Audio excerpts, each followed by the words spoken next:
안녕하세요. 성경 읽는 시간입니다. 네, 오늘은 마가복음 4장부터 6장의 말씀을 보도록 하겠습니다. 왠지 비슷한 내용의 성경을 4번 정도 반복해서 읽어야 될 것 같다는 생각이 듭니다. 네. 과연 오늘은 또 어떤 내용의 이야기를 어떻게 기억하고 있을지 같이 한번 보도록 하겠습니다. 네, 그럼 먼저 마가복음 4장 보겠습니다. 예수님이 다시 바닷가에서 가르치시자 군중이 너무 많이 모여들어 예수님은 배에 올라 앉으시고 군중은 바닷가에 그대로 있었다. 그때 예수님은 여러 가지 비유를 들어 그들에게 이렇게 가르치셨다. 잘 들어라. 한 농부가 들에 나가 씨를 뿌렸다. 그런데 어떤 씨는 길가에 떨어져 새들이 와서 먹어버렸고 어떤 씨는 흙이 많지 않은 돌밭에 떨어져 흙이 깊지 않으므로 곧 싹이 나왔으나 해가 돋자 뿌리를 박지 못한 그 싹은 타서 말라 버렸다. 또 어떤 씨는 가시덤불에 떨어졌는데 가시나무가 자라 그 기운을 막았으므로 열매를 맺지 못하였다. 그러나 어떤 씨는 좋은 땅에 떨어져 싹이 나고 잘 자라 30배, 60배, 100배의 열매를 맺었다. 귀 있는 사람은 잘 들어라. 예수님이 혼자 계실 때 그분을 따르던 사람들이 12제자와 함께 와서 이 비유의 뜻을 묻자 예수님은 이렇게 대답하셨다. 너희에게는 하나님 나라의 비밀을 아는 것이 허락되었으나 다른 사람들에게는 모든 것을 비유로 말한다. 이것은 그들이 보아도 알지 못하고 들어도 깨닫지 못하게 하여 그들이 돌이켜 용서받지 못하도록 하기 위해서이다. 그리고서 예수님은 다시 말씀하셨다. 너희는 이 비유도 이해하지 못하느냐? 그래가지고서 어떻게 다른 모든 비유를 이해하겠느냐? 씨를 뿌리는 농부는 말씀을 전하는 사람이다. 어떤 사람은 길가에 떨어진 씨와 같아서 말씀을 들어도 즉시 사탄이 와서 그의 마음에 뿌려진 말씀을 빼앗아 간다. 또 어떤 사람은 돌밭에 떨어진 씨와 같다. 이런 사람은 말씀을 들을 때 기뻐하며 즉시 받아들이지만 그것을 마음속 깊이 간직하지 못하고 잠시 견디다가 그 말씀 때문에 고통이나 핍박이 오면 곧 넘어지고 만다. 그리고 어떤 사람은 가시덤불 속에 떨어진 씨와 같아서 말씀은 듣지만 이 세상 걱정과 재물에 대한 유혹과 그 밖에 여러 가지 욕심이 들어와서 말씀을 막아 열매를 맺지 못하게 한다. 그러나 어떤 사람은 좋은 땅에 뿌려진 씨와 같다. 그런 사람은 말씀을 듣고 받아들여 30배, 60배, 100배의 열매를 맺는다. 예수님은 또 이렇게 말씀하셨다. 등불을 켜서 그릇이나 침대 아래 둘 사람이 있겠느냐? 오히려 그것을 등잔대 위에 올려놓지 않겠느냐? 감추어진 것은 나타나기 마련이고 비밀은 드러나기 마련이다. 귀 있는 사람은 잘 들어라. 예수님은 다시 말씀하셨다. 너희는 내 말을 귀담아 듣고 실천하여라. 그렇게 하면 그만큼 더 많은 것을 얻게 될 것이다. 있는 사람은 더 받을 것이며 없는 사람은 있는 것마저 빼앗길 것이다. 예수님은 계속하여 말씀하셨다. 하나님의 나라는 밭에 씨를 뿌리는 농부와 같다. 하루하루 지나는 동안 농부도 모르는 사이에 뿌려진 씨는 움이 돋고 자라서 열매를 맺게 되는데 처음에는 싹이 나고 다음에는 이삭이 나와 마침내 여문 알곡이 달린다. 곡식이 다 익어 추수 때가 되면 농부는 낫으로 그것을 거둬들인다. 예수님은 다시 말씀하셨다. 하나님의 나라를 무엇에 비유하며 어떻게 설명할까? 하나님의 나라는 겨자씨 한 알과 같다. 그것이 땅에 심길 때는 씨앗 중에 가장 작은 것이지만 심긴 후에는 모든 채소보다 더 크게 자라서 큰 가지를 늘어뜨린다. 그래서 새들이 그 그늘에 깃들이게 된다. 예수님은 이와 같은 많은 비유를 들어 그들이 알아들을 수 있는 데까지 가르치셨다. 그러나 비유가 아니고는 그들에게 말씀하지 않으셨으며 제자들에게는 모든 것을 따로 설명해 주셨다. 그날 저녁에 예수님이 제자들에게 바다 저편으로 건너가자 하고 말씀하셨다. 그래서 제자들은 군중을 남겨두고 예수님이 타신 배로 함께 떠났고 다른 배들도 따라갔다. 그런데 갑자기 큰 폭풍이 휘몰아치고 파도가 덮쳐 배가 침몰하게 되었다. 그러나 예수님은 배의 뒷부분에서 베개를 베고 주무시고 계셨다. 제자들은 예수님을 깨우며 선생님, 우리가 죽게 되었는데도 모른 척 하십니까? 하고 소리쳤다.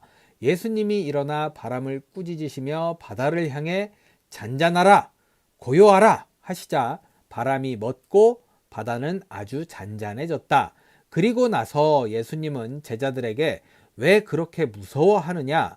너희가 아직도 나를 믿지 못하느냐? 하고 말씀하셨다. 제자들은 몹시 두려워하며 도대체 이분이 누구시기에 바람과 바다도 복종하는가 하고 서로 수군거렸다. 요 말씀에 오늘 이제 마가복음 4장의 말씀은 마태복음에서 읽은 거랑 크게 다르지 않은 것 같네요. 이렇게 마가복음 4장 마무리되었습니다. 네, 계속해서 마가복음 5장 보겠습니다. 예수님의 일행은 바다 건너편 거라사 지방에 이르렀다. 예수님이 배에서 내리시자 귀신 들린 사람이 무덤 사이에서 나와 예수님과 마주치게 되었다. 그는 공동묘지에 살고 있었는데 아무도 그를 묶어둘 수가 없고 쇠사슬마저 소용이 없었다. 그는 여러 번 쇠고랑과 쇠사슬에 묶였으나 그것들을 끊고 부수어 아무도 그의 힘을 당해내지 못하였다. 그는 밤낮 공동묘지와 산속을 돌아다니며 소리 지르고 돌로 제몸을 해치곤 하였다. 그가 멀리서 예수님을 보고 뛰어와 절하며 큰 소리로 가장 높으신 하나님의 아들 예수님, 내가 당신과 무슨 상관이 있습니까? 부탁드립니다. 제발 나를 괴롭히지 마십시오. 하고 외쳤다. 이것은 예수님이 그에게 더러운 귀신아 그 사람에게서 나오너라 하고 명령하셨기 때문이었다. 예수님이 그에게 내 이름이 무엇이냐 하고 물으시자 그는 군대입니다. 우리 수가 많기 때문입니다. 하고 대답하였다. 그리고 그는 자기들을 그 지방에서 쫓아내지 말아달라고 간청하였다. 마침 그곳 산기슭에 많은 돼지떼가 풀을 먹고 있었다. 귀신들은 예수님께 우리를 돼지떼에게 보내 그 속에 들어가게 해주십시오 하고 간청하였다. 예수님이 허락하시자 더러운 귀신들이 나와 돼지떼 속으로 들어갔는데 거의 2,000마리나 되는 돼지떼가 가파른 비탈로 내리달려 바다에 빠져 죽고 말았다. 돼지를 치던 자들이 도망하여 읍내와 촌에 이 일을 말하자 사람들이 일어난 일을 보려고 모여들었다. 그들은 전에 군대에 귀신 들렸던 사람이 옷을 입고 맑은 정신으로 예수님 앞에 앉아 있는 것을 보고 두려워하였다. 그 일을 지켜본 사람들이 귀신 들렸던 사람과 돼지떼에게 일어난 일을 그들에게 이야기해 주자 그들이 예수님께 그 지방을 떠나달라고 간청하였다. 예수님이 배에 오르실 때 귀신 들렸던 사람이 같이 가게 해달라고 간청하였으나 예수님은 허락하지 않으시고 그에게 어서 집으로 돌아가 주님께서 행하신 큰일과 어떻게 너를 불쌍히 여기셨는가를 가족에게 알려라 하고 말씀하셨다. 그가 곧 가서 예수님이 자기에게 행하신 큰 일을 데가볼리 지방에 알리자 듣는 사람들이 모두 신기하게 여겼다. 예수님은 배를 타고 다시 건너편으로 돌아오셨다. 많은 군중들이 바닷가에 계시는 예수님께 모여들었다. 그때 야이로라는 회당장이 와서 예수님의 발 앞에 엎드려 제 어린 딸이 죽어갑니다. 제발 오셔서 손을 얹어 살려주십시오 하고 간청하였다. 예수님이 그를 따라가시자 많은 사람들이 뒤따라가며 밀어 닥쳤다. 군중 가운데 12년 동안 피를 흘리며 앓던 한 여자가 있었다. 그녀는 많은 의사들을 찾아다니며 치료를 받느라고 무척 고생하였고 있던 재산도 다 허비하였으나 나아지기는커녕 오히려 병만 더 악화되었다. 마침 그녀는 예수님의 소문을 듣고 군중 틈에 끼어가다가 뒤에서 예수님의 옷자락을 만졌다. 그 여자는 예수님의 옷만 만져도 자기 병이 나을 것이라고 생각했던 것이다. 예수님의 옷자락을 만지는 순간 즉시 피가 멎었고 그녀는 병이 나은 것을 느꼈다. 예수님은 곧 능력이 자기에게서 나간 것을 아시고 돌아보시며 누가 내 옷을 만졌느냐 하고 물으셨다. 그러자 제자들이 예수님께 군중이 이렇게 밀어 닥치는 것을 보시면서 누가 만졌느냐고 물으십니까? 하고 말하였다. 그러나 누가 옷을 만졌는지 알아보려고 예수님이 둘러보시자 그 여자는 자기에게 일어난 일을 알고 두려워 떨며 예수님 앞에 와서 엎드려 사실대로 말하였다. 그래서 예수님은 그 여자에게 딸아, 내 믿음이 너를 낫게 하였다. 평안히 가거라. 그리고 질병에서 해방되어 건강하여라 하고 말씀하셨다. 내 믿음이 너를 낫게 했다. 이게 참 마음에 팍 오는 것 같아요. 예수님이 아직 말씀하고 계실 때 회당장의 집에서 온 사람들이 따님이 죽었습니다. 어째서 선생님을 더 괴롭히십니까? 하였다. 예수님은 곁에서 그 말을 들으시고 회당장에게 두려워 말고 믿기만 하라 하셨다. 예수님은 베드로와 야고보와 그의 동생 요한 외에는 아무도 따라오지 못하게 하시고 그들과 함께 회당장의 집으로 갔다. 웅성거리는 가운데 사람들이 울며 몹시 통곡하는 것을 보시고 예수님은 안으로 들어가 어째서 소란스럽게 우느냐, 이 아이는 죽은 것이 아니라 자고 있다 하고 말씀하셨다. 그러나 그들은 예수님을 비웃었다. 예수님은 사람들을 다 내보낸 후 소녀의 부모와 데리고 간 제자들과 함께 소녀가 있는 방에 들어가셨다. 예수님은 소녀의 손을 잡고 달리다 굼 하셨는데 이 말은 소녀야 내가 너에게 말한다 일어나라는 뜻이었다. 그러자 12살 된 그 소녀는 곧 일어나 걸어다녔다. 이것을 지켜본 사람들은 너무 놀라 정신이 하나도 없었다. 예수님은 이 일을 아무에게도 알리지 못하게 단단히 주의시킨 후 소녀에게 먹을 것을 주라고 하셨다. 달리다 굼 이제 찬양에서도 제목으로 한번 본 기억이 있는데요. 많이 부르기도 했고요. 좀 좋은 뜻인 것 같네요. 그 믿음대로 된다는 게 정말 마음에 왔던 말씀인 것 같아요. 이렇게 마가복음 5장 마무리 되었습니다. 네, 끝으로 마가복음 6장 보겠습니다. 예수님이 그곳을 떠나 고향으로 가시자 제자들도 따라갔다. 안식일이 되어 예수님은 회당에서 가르치셨다. 많은 사람들이 듣고 놀라며 이렇게 말하였다. 저 사람이 이 모든 것을 어디서 얻었을까? 저 사람의 이런 지혜와 놀라운 힘이 어떻게 해서 생긴 것이냐? 저 사람은 마리아의 아들 목수이며 야고보와 요셉과 유다와 시몬의 형제가 아니냐? 저 사람의 누이 동생들도 우리와 함께 여기 있지 않느냐? 그리고서 그들은 예수님을 배척하였다.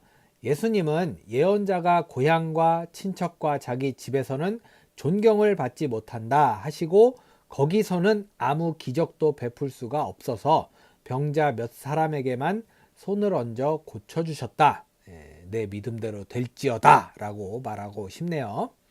예수님은 그들이 자기를 믿지 않는 것을 보고 놀라지 않을 수 없었다. 그 후 예수님은 여러 마을을 다니며 가르치셨다.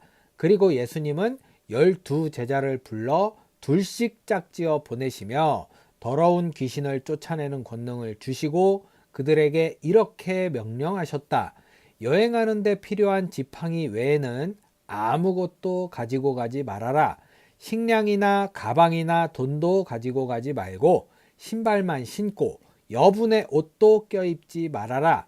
예수님은 다시 말씀하셨다. 어느 마을에 들어가든지 거기서 떠날 때까지 너희는 한 집에서 머물러라.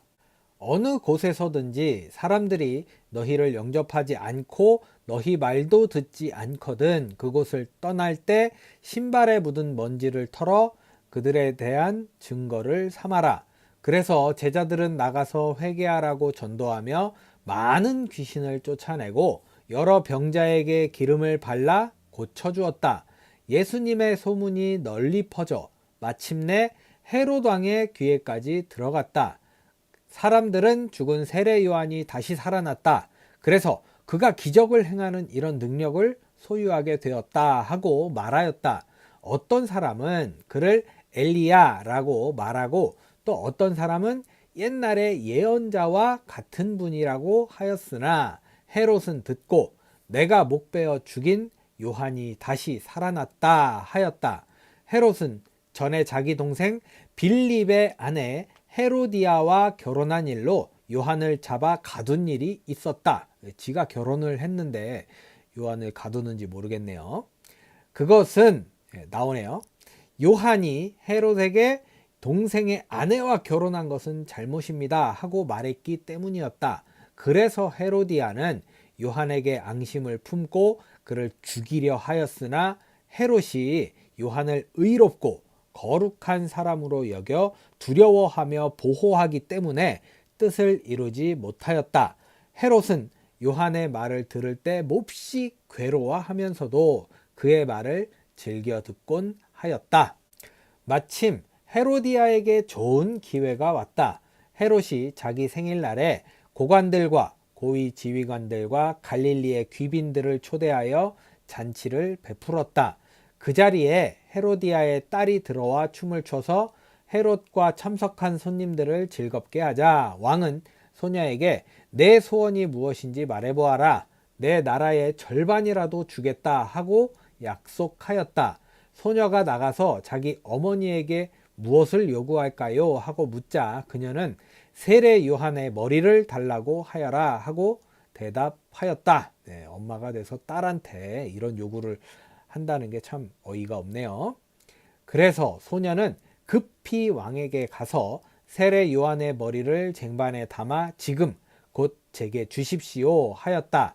왕은 몹시 괴로워하면서도 자기가 한 약속과 잔치 자리에 앉아 있는 손님들 때문에 소녀의 요구를 거절하고 싶지 않았다. 왕이 즉시 사형 집행인을 보내며 요한의 목을 베어 오라고 명령하자 그는 감옥에 가서 요한의 목을 베어 그 머리를 쟁반에 담아다가 소녀에게 주었으며 소녀는 그것을 자기 어머니에게 갖다 주었다. 요한의 제자들은 이 소식을 듣고 시체를 가져다가 장사하였다. 한편 사도들이 돌아와 자기들이 행하고 가르친 모든 일을 예수님께 보고하였다. 그때 예수님은 그들에게 외딴 곳으로 같이 가서 잠시 쉬도록 하자 하고 말씀하셨다. 이것은 오고 가는 사람이 너무 많아 식사할 겨를도 없었기 때문이었다. 그래서 예수님의 일행은 배를 타고 조용한 곳으로 떠났다. 그러나 그들이 떠나는 것을 본 많은 사람들이 예수님의 일행인 줄 알고 여러 마을에서 나와 육로로 달려가 그곳에 먼저 도착하였다. 예수님은 배에서 내려 많은 군중들을 보시고 목자 없는 양과 같아서 그들을 불쌍히 여겨 많은 것을 가르치셨다. 날이 저물어 가자 제자들이 예수님께 와서 말하였다.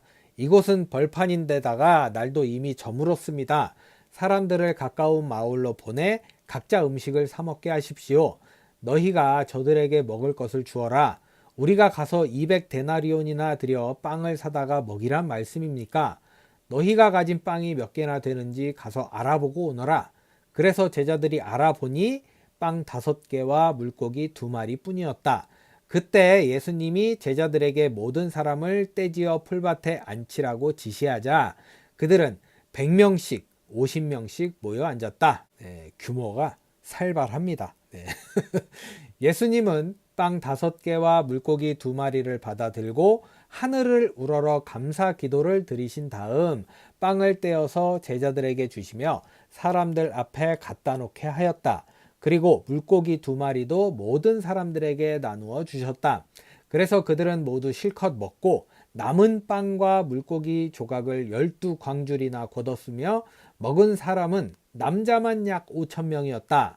예수님은 군중들을 돌려보내시는 동안 제자들이 서둘러 배를 타고 자기보다 먼저 건너편 벳세다로 건너가게 하셨다. 군중을 다 보내신 후에 예수님은 기도하시려고 산으로 가셨다. 날은 이미 저물었고 제자들이 탄 배는 바다 한가운데 있었으며 예수님은 혼자 육지에 계셨다. 바람이 휘몰아치므로 제자들이 노를 젓느라고 애쓰는 것을 보신 예수님은 새벽 4시쯤 바다 위로 걸어서 제자들에게 오셨다가 그대로 지나가시려 하셨다. 그때 바다 위를 걸어오시는 예수님을 보고서 제자들은 유령인 줄 알고 모두 놀라 소리를 질렀다. 그래서 예수님이 즉시 그들에게 나다, 무서워하지 말고 안심하여라 하시면서 그들이 탄 배에 오르시자 곧 바람이 그쳤다. 제자들은 너무 놀라 어쩔 줄 몰랐다. 이것은 그들이 빵에 대한 기적을 깨닫지 못하고 오히려 마음이 둔해졌기 때문이었다. 믿는 구석이 생겼다. 이제 먹을 거 걱정은 안 하겠구나. 이런 생각을 했을까요? 네. 그들은 바다를 건너 게네사렛 땅에 이르렀다. 사람들은 배에서 내리는 예수님을 금방 알아보고 온 지방으로 뛰어다니며 병자들을 자리에 누인 채로 예수님이 계시는 곳에 데려왔다.